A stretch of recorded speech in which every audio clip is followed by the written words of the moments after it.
আজকে চলে গিয়েছিলাম ডিনারের জন্য বাইরে। রাত 10টার দিকে বের হয়েছিলাম। তো আমি অবশ্য আমার পার্লারেই ছিলাম। তো আমার হাসব্যান্ড ছিল বাসায়। ও ফোন দিয়ে আমাকে বলল যে আজকে বাইরে যাব, তো চলে এসো। তো আমিও খুশি হয়ে গেলাম বাইরে যাওয়ার কথা শুনে। বাইরে খাওয়া দাওয়ার কথা শুনলে তো মনটা খুশি হয়ে যায়, এটাই স্বাভাবিক।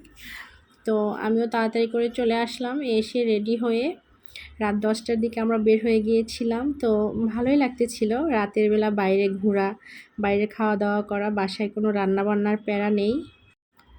মানে রান্নাবান্নার প্যারা না থাকলে যে কি ভালো লাগে, কি শান্তি লাগে, আসলে কি বলবো, অনেকই ভালো লাগে। তো মনটা অনেক খুশি হয়ে গিয়েছিল। তো চলে গেলাম আজুরিতে। এখানে বেশ কয়েকবার গিয়েছি অনেক আগেও, আজকে আবার গেলাম কারণ এখানে ছোট্ট একটা প্লে জোন আছে বেবিদের জন্য, বেবিরা খেলা করতে পারে এর জন্য। আবার এখানে আগে একটা বসার প্লেস ছিল, এখন এটাকে শোরুম বানিয়ে ফেলছে। তো শোরুমেও একটু ঘোরাফেরা করতেছিলাম, কাপড় চোপড় দেখতেছিলাম। যদিও কেনার কোনো আগ্রহ ছিল না, তারপরও দেখতেছিলাম, ভাল লাগতেছিল দেখতে। তো আর এইদিকে আমরা খাবার অর্ডার দিয়ে দিয়েছি। আর আমি ঘুরতেছিলাম, আমার মেয়েও আসতেছিল, এটা আমার বড় মেয়ে। তো অলরেডি কিন্তু আমাদের খাবার চলে আসছে।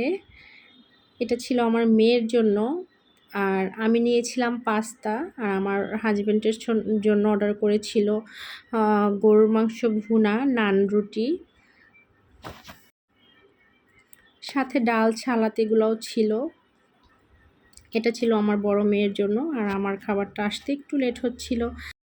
আমি পাস্তাটা খুব বেশি পছন্দ করি। তো আমি যখনই বাইরে যাই বেশিরভাগ সময় আমি পাস্তা নেই, ওভেন বেক পাস্তা।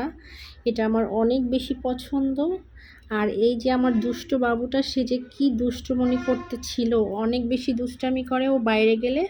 তো আমাদের আসলে কোনো সমস্যা হয় না, সমস্যা যত হওয়ার সেটা ওর পাপার হয়, কারণ ওর পাপা ওকে সামলায়।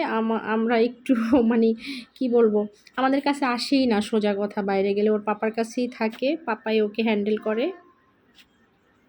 এই যে খেতে দিচ্ছে না আমাদেরকে, এখানে দুই বোন মারামারি করছে, দুষ্টুমনি করছে, এভাবেই করে সারাক্ষণ। আবার একজন একজনকে ছাড়া থাকতেও পারে না, সারাক্ষণ বোনের কাছেই থাকে অবশ্য। সবাই ভালো থাকবেন, শুভরাত্রি।